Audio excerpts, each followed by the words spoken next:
सभी को यथायोग्य नमस्ते। मैं आचार्य सूर्य प्रकाश शास्त्री,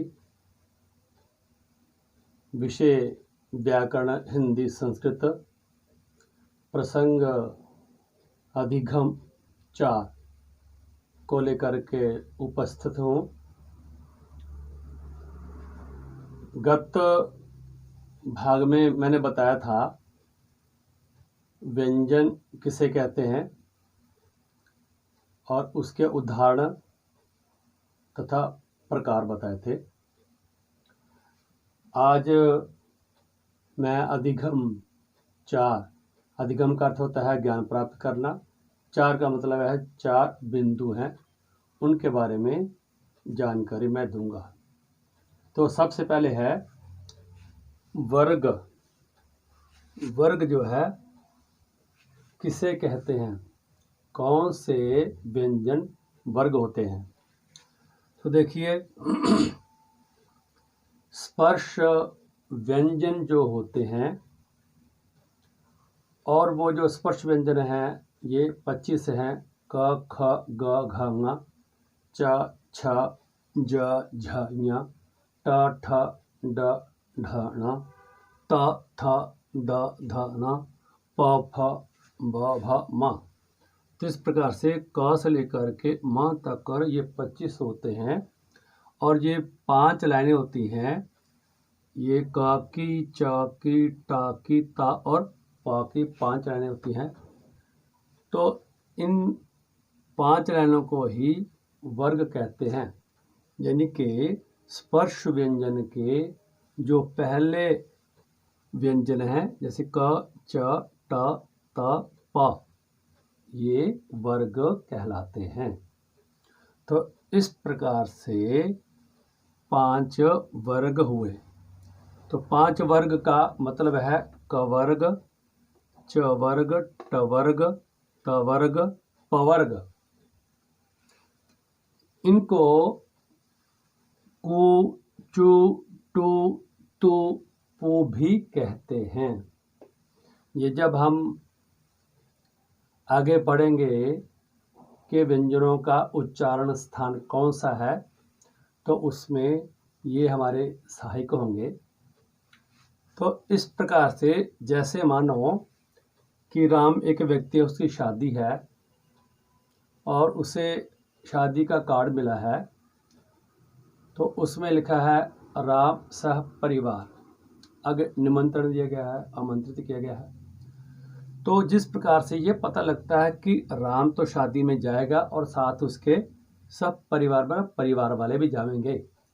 ठीक इसी प्रकार से कवर्ग या कु का अर्थ होता है क तो साथ है ही, और बाकी जो इसके परिवार वाले हैं कागे क ख ग घ ङ, ये भी साथ माने जाते हैं। और इसी प्रकार से बाकियों के साथ भी चवर्ग, टवर्ग, तवर्ग, पवर्ग के साथ भी वही नियम लागू होता है। नंबर 2 है मिश्रित या संयुक्त व्यंजन। तो मिश्रित या संयुक्त व्यंजन वे व्यंजन होते हैं जो असवर्ण या विजातीय 2 वर्ण होते हैं, उनके परस्पर मेल से एक तीसरा जो व्यंजन उत्पन्न होता है उसे मिश्रित या संयुक्त व्यंजन कहते हैं। जैसे क हलंत प्लस श, षटकोण वाला, तो बना है क्ष। तो क्ष से बनता है कक्षा, क्षमा आदि। इसी प्रकार से त हलंत है और प्लस रा, बना त्र। तो इससे त्र से बनते हैं शब्द पत्र, मित्र आदि और भी बनते हैं। फिर जा हलंत प्लस ञ, तो बराबर बना है ज्ञा भी कहते हैं, ज्ञा भी कहते हैं। तो ज्ञान और आज्ञा ये शब्द से और भी कई बनते हैं। ऐसे ही सहलंत है प्लस रा, तो श्रा बना। श्रा से श्रीमान बनता है और श्रव्य, श्रवण आदि जो शब्द बनते हैं। ऐसे दाहलंत या और द्या ये बनता है, दा हलंत और या मिल करके द्या बनता है। तो इससे जो शब्द बनते हैं गद्य, पद्य आदि ये बनते हैं। नंबर 3 है द्वित्व व्यंजन।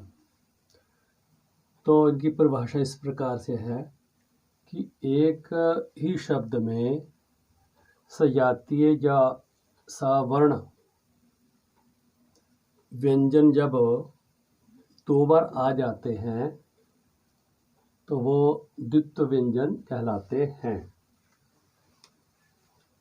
और ये अलग अलग दिखते हैं। जैसे कच्चा, तो ये चा हलंत और ये चा को आ की मात्रा इस प्रकार से डबल चा आया, और ये अलग अलग दिख रहे हैं, ये चा है और ये चा है, तो ये डबल चा जो है यहाँ द्वित्व है। इसी प्रकार से पक्का, पक्के में डबल का है, तो ये अलग अलग दिख भी रहे हैं, तो ये द्वित्व व्यंजन है।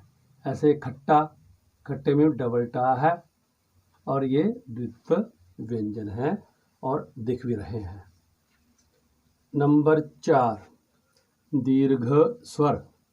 वो तो व्यंजन थे, यहाँ स्वर नंबर 4 पर है दीर्घ स्वर।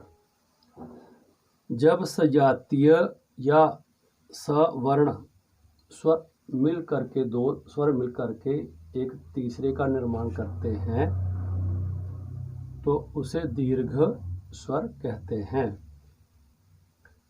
तो सवर्ण या सजातीय का अर्थ होता है कि उसी प्रकार का, जैसे आ इधर है तो ऐसा ही आ आगे होना चाहिए।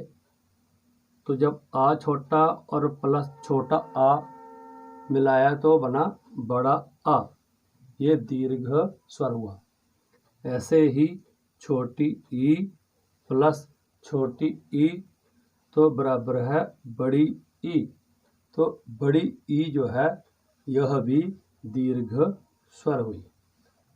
और इसी प्रकार से छोटा ऊ प्लस छोटा ऊ तो बराबर है बड़ा ऊ, और इस प्रकार से जो बड़ा ऊ है ये दीर्घ स्वर है।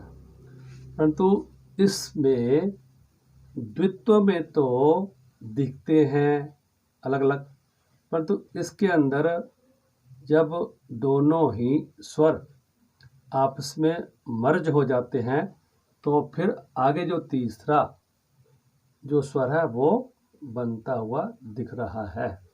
इस प्रकार से आज मैंने आप लोगों के सामने ये 4 अधिगम लिख करके उदाहरण दे करके समझाया है, ताकि छोटे भी और बड़े भी विद्यार्थी अच्छी प्रकार से समझ सके।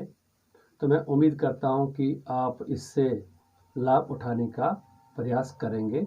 इति ओम शम।